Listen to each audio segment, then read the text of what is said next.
this game came out, not just global, but in beta, Molt had dominated the search results with dozens of Clash Royale videos ready to go. And Ted. Case for Ted. The Korean also worked in Clash of Clans for a long time before making the jump to Royale. Looks like he's going to start off with a little bit cheaper, slower Tombstone in the back, soaking some damage from Molt's Executioner here. Inferno Dragon is a good matchup against the... Whoa, Giants! I called it. Get wrecked from hand. We got a Giant Skelly out of Molt in here, moving out on that left lane. And I think the Inferno Dragon's going to survive. Whoa, what a good tornado! Pulls them all in, and that Giant Skelly Bomb would have taken him out if it weren't for the Executioner. Great play there. You were wondering what kind of Molt is going to show up today? It's the one who's here to ball out. So he has a 500 damage advantage over Ted. Ted has revealed his deck now. We got some sort of balloon deck. I think it looks more like a lava loon deck than a balloon cycle deck to me. So Molt's going to have to figure out what he can do to stop it in the air. He's got the Executioner Tornado combo, but he's got to play it in the right way, right? You can always juke and end up playing the balloon in the other lane. Killer plays as always from Molt. He's starting off a little bit slower this time. He's going to defend against this big Lava Hound push coming in from Ted. A Goblin Hut, the option of choice here to provide a little bit of anti-air and distraction for this big flying creator. My curiosity is if the Goblin Hut is far enough to pull it out. It doesn't look like it. The Lava Hound is just going to go right for it. The balloon plate on the far side, if it does come out, would also probably not go for the Goblin Hut. Great Executioner, though, picking off Lava Pups. And the Mega Minion is just chopping away at that Goblin Hut. Poor old Goblin Hut didn't last very long at all. One tiny little Spear Goblin is left. Can Molt turn this into a counter push, or is he going to be rebuffed at the bridge?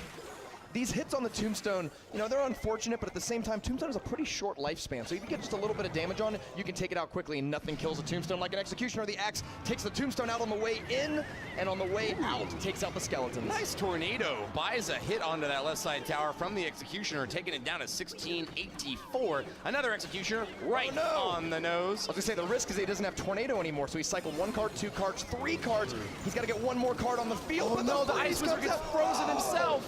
Big advantage there for Molt as the Spear Goblin and the right side tower finished off that balloon. If that balloon had connected to the tower under a freeze, Molt might have dropped the tower, but instead, he's still in the lead, both in elixir and damage. Dude, this Executioner has a lot of health. I mean, he dies to a rocket, but he's got a lot of beefy stats there. He can hold on to pretty much anything else besides that. Giant Skeleton marching out in front, and it looks like he will be able to take out a big chunk of the defense set up by Ted here. Bob goes off, killing the Inferno Dragon. And he's got 2 Executioners now. This is not looking good for Ted's offense. The challenge for Molt is converting this into an actual damage. He's doing a great job keeping the Lava Loon off, but the Tombstone is pretty holding off a lot of stuff on his side. Poison goes down, a little bit of reliable chip damage from Molt here. He is all about that splash damage. Getting into that base hard on the left side, whittling it down as well as he can. I think that left side is actually still above half hit points, but Ted is slowly but surely losing this battle of attrition. Right side attacking this Lava Hound is not going to be able to block anything that Molt's sending in, and this Giant Skeleton's about to reach the tower. Molt smells blood as soon as the Lava Hound came down. He got it close, and that bomb is going to blow it up as Molt goes up 1-0 over Ted. Well played. Gaming with Molt is absolutely tearing it up right now. It's my favorite. The popcorn one's pretty funny too, though. Have you seen all 4 of them? Yes, of course I have. I haven't. I just noticed though this might be the 2 shortest names playing today. Molt versus Ted. I like it. Single syllable names. Oh yeah. Easy to cast. Easy to cast. Here comes a log taking out the Goblin Gang, and the bats get picked off in short order. No damage dealt to that tower besides the few little spear thrown. And a pump comes down. Molt's going in with the punish. Golem, not the fastest punish in the world, but Ted is gonna have you have to really work to come up with some damage to stop that. Hog Rider coming in. The Golem Hog Rider is not a deck you see normally, but it connects to the tower. And the Zap is gonna reset it onto the Hog Rider. Not enough damage to take out those goblins, though. They have a little bit of health left. They will die to this Golem explosion, but that is a massive punish from Molt. Left side tower is gonna get taken out by these Golemites as they continue to pummel away. And that tower is 15 health left, just within range of Why do I call these things if they're not going to happen?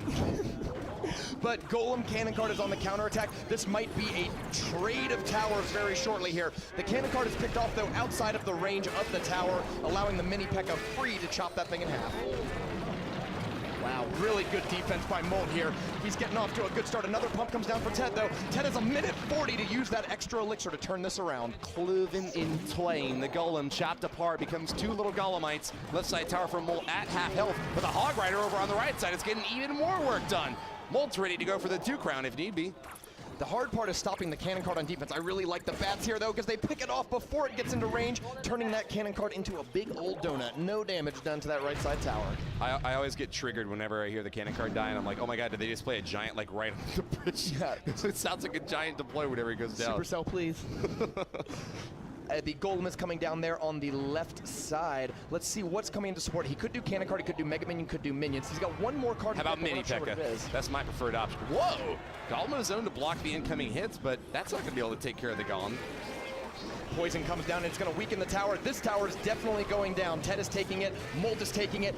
Now, when we go to the next two towers, I actually think Molt has a pretty good advantage. Besides just having the damage advantage, he might be able to get some hits on this Elixir Collector, nullifying its play altogether. That's what he needed. I was about to say, if Ted is able to get away with this Elixir Collector, he'll have a lot more juice to play around with him, might be able to get the win, but the punish there from Molt absolutely hurts hard.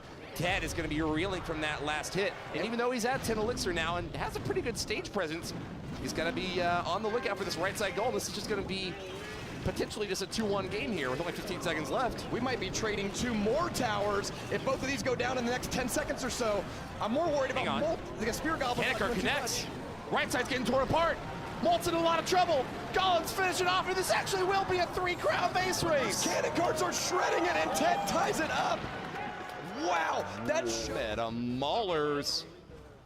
And here we are starting off the game. Ted's going to open up with a tombstone in the middle. Great defensive building just to put out there and say, yeah, I'll do the best I can with this. Yeah, try to shut it down if you can. Oh, nice tornado, though. He's taking a page out of the tower tornadoes.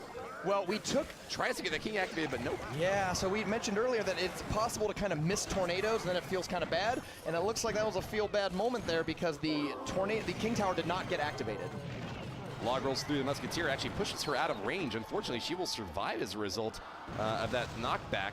Let's see if Ted's going to leverage her in a counterattack now, trying to tear Molt's left side tower. Might have Miner in hand, but opts not to play it, instead to build the Elixir back up. Both these players are trending towards 10 Elixir, trying to build up whatever their game plan is. You never, like, some decks really like to constantly play and never hit 10 Elixir. Spellbait's one of those decks. You constantly keep the tempo up, Miner Poison, very similar. Not the case for either of these two decks, which seem like they're building up towards something pretty impressive. Spear Goblin's hut in the center. He's definitely focusing on the left side tower. Ted wants to go for the right. Oh, wait, maybe for the left?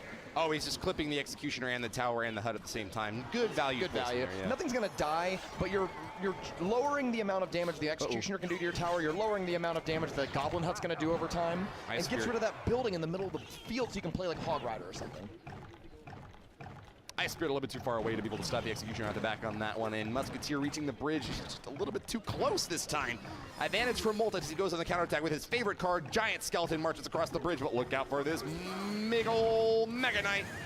Great pull there. Oh, it could have pulled him back maybe a little further. I think the idea there was to pull the Mega Knight so close to the tower that the Giant Skeleton would walk up, die within range, and still blow up on the tower. It's a great play and hard to pull off. Very hard. Gotta give it to Molt for even trying.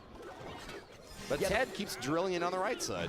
It leaps over to the middle, doesn't hit the Goblin Hut though, buying a few more bits of damage, and the Mega Knight goes down before getting a second attack. That Goblin Hut stands strong, and it's going to continue to contribute damage onto that left side.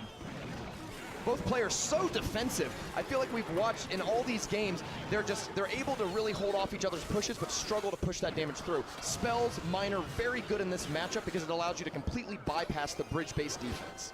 Ted has just been hammering away at that right side. It seems like all the action's happening on the left lane, but slowly but surely, Ted's clever defense, Musketeer taking out the smaller, splashy troop, Executioner over there, and Mega Knight being able to womp on this poor Giant Skeleton has left Ted's Miners with ample opportunity to be able to knock that right side down to triple digits. Oh, jumps into the bomb and dies. The Mega Minion will not, or the Mega Knight will not be counterattacking. Great job with the zap there, taking them out, and this Miner is going to get it even lower. Good game comes out of Molt. He thinks it's over, but not quite yet, but I understand why he feels that way because these Giant Skeletons have not been going anywhere. Not at all. Stopped short by the Mega Knight. Great counter in Ted's deck. He's trying to pull that guy back and get him a little closer to the tower. The goal here of getting the Giant Skeleton Bomb to go off seemed to work well in the other game that he played, but fool me once, shame on you. Fool me twice, shame on me. Ted not gonna get fooled again. And I think that Zap plus Poison plus Miner will be enough, and Ted is going to come back and take the match 2-1. The Sparky Masters starting off strong. Match